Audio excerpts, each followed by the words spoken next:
Cooking with cheesecake. Right. Hello.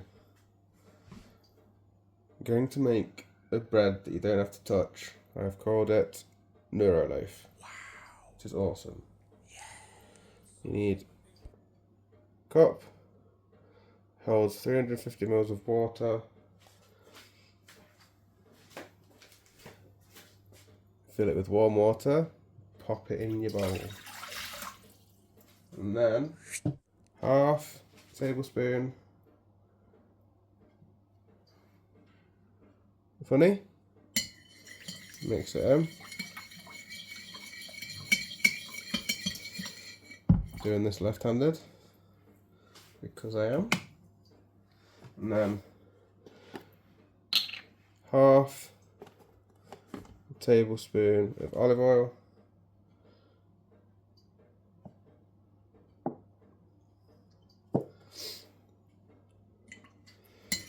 Mix it in a little bit. And then you need to get your yeasty beasties. I'm going to be using this one, which I've never used before, but I have been using this one. I'm assuming it's exactly the same. So we also get an opening video, I suppose.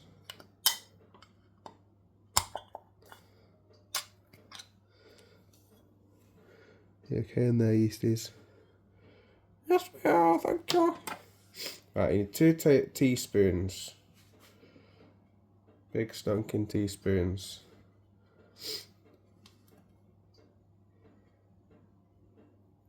And then you close your yeast up. You pop them in the fridge for a nice nap. And then you give it a stir, stir, stir, which you don't really need to do, but I'm going to anyway.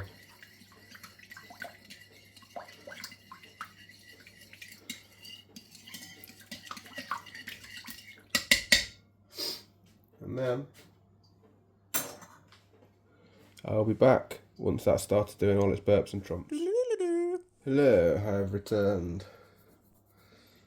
I'm sorry I was sniffling in the last bit. I've blown my nose, it's fine. As we can see, the yeasty beasties have been trumping away. I've dried out my JP cup.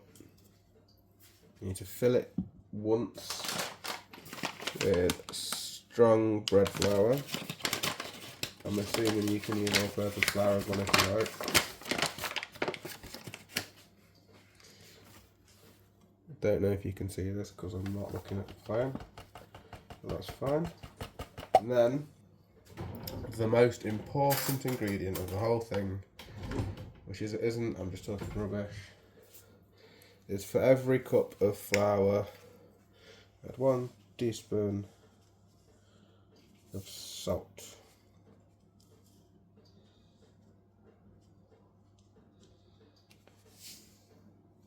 And you do it in stages. You see it? Little bit of salt just sat floating on the top of the flour. And then you give it a shimmy shake in.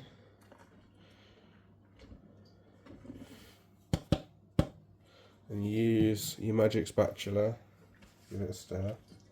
Just get it all wet. And then another JP cup of flour, another teaspoon of salt on top, and then you once again shimmy shake it in.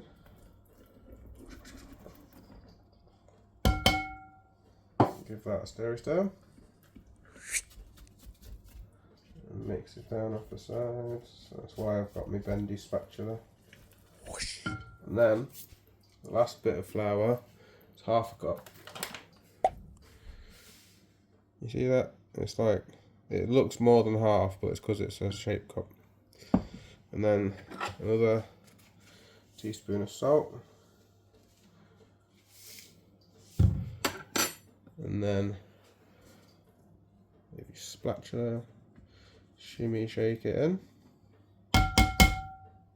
And then stir it and stir it. So it's all mixed together. You basically just want all of the flour to have some moisture in it. It should look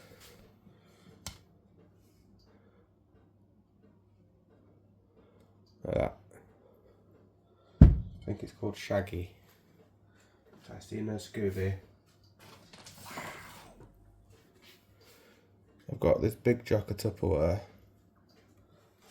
and this is what makes it the easy, no touch recipe. You put a wee dabby of oil in there, that's probably way too much. And you get yourself a kitchen roll, fold it up, make yourself a little tool, spatula, and just rub it all round.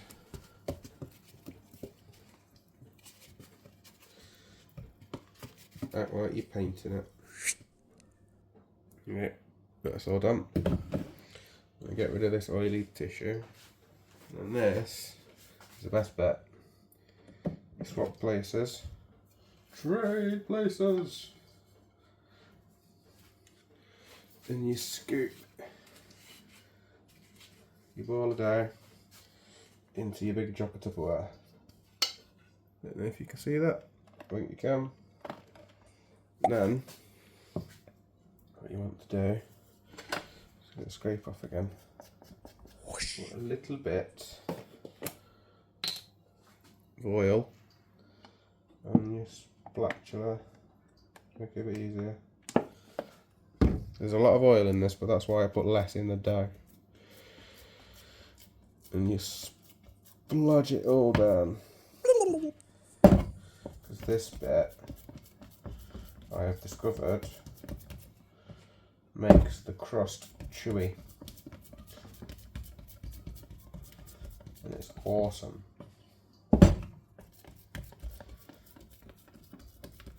Because this bit that I'm smoothing down now will be the outside when it's done.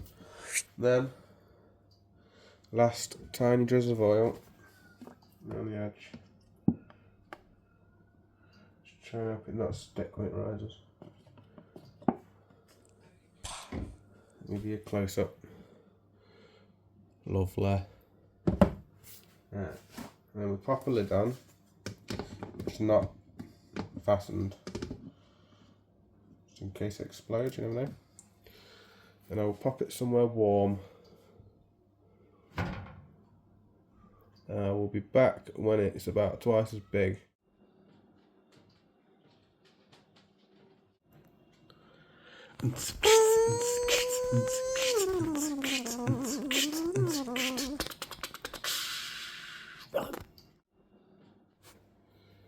Right, I've returned again. As you can see, I left it somewhere nice and warm to rise. I'll give you a quick sneaky peek. See, it's more than double the size now. And what we're going to do, this is what makes it no touch, it's awesome. A little bit, it is.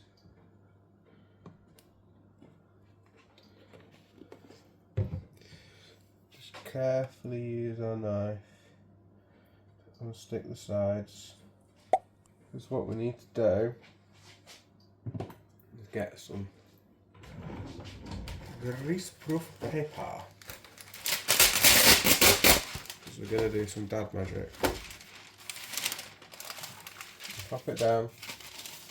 This is more than we need for cooking, but it's the perfect amount for this.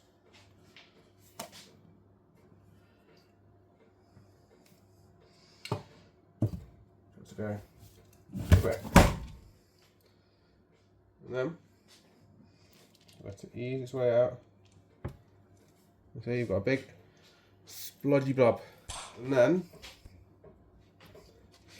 what we want to do to make it a bit more of a loaf, and be careful, we don't want to knock any of the air out. Get this over a bit. Still see what I'm doing? Yeah, okay. Put that down into that. Then just to help any stuck bits. Very wet and sticky, which is why you don't want to touch it.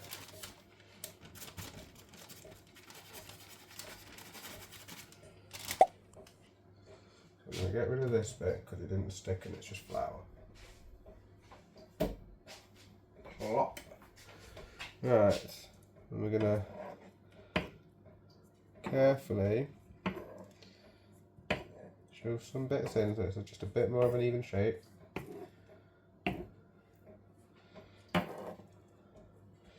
So it's more like a bread shape. Wow. So, one important step and one optional step.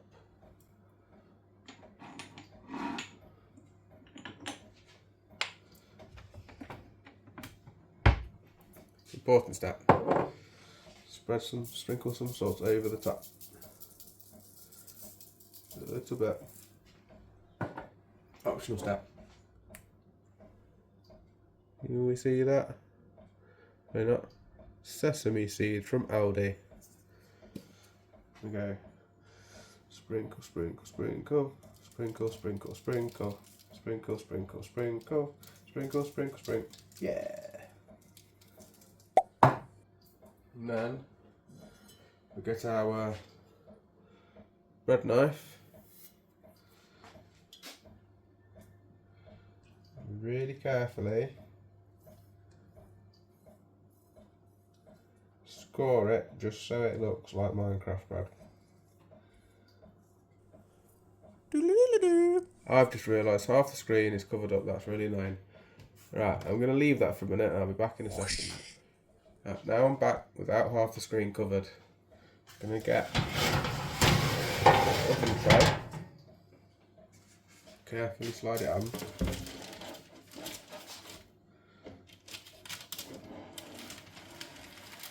Be careful because you do not want to pull all of the air out. Keep as much air in as you can. And then we're going to cut around the edge so it's nice and neat.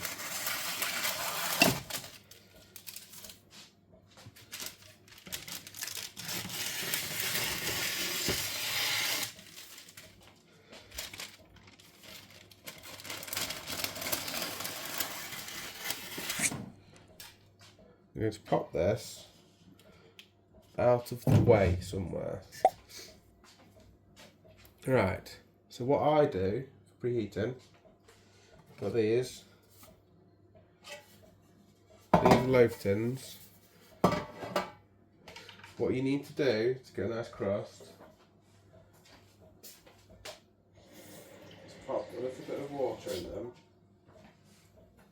Just a little bit like that. I don't know if you can see it because it's dark. And you just pop them. You can use anything, it's just because you need a bit of water. You pop them at the bottom of your oven while you're preheating. You want to preheat your oven at gas mark 9 or whatever your equivalent is. I think it's about 180, I'm not sure. And you put your water containers right at the bottom so you get some steam in the oven. I'll be back when the oven has preheated for about 20 minutes. Whoosh. Just a quick update this time. The oven's preheated and now it's time to pop it in. It's widened a bit.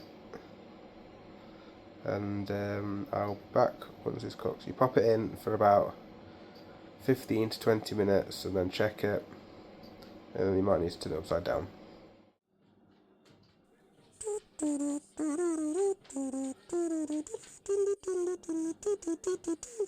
Oh, it's alright. Alright, there we go. It took about 28 minutes total.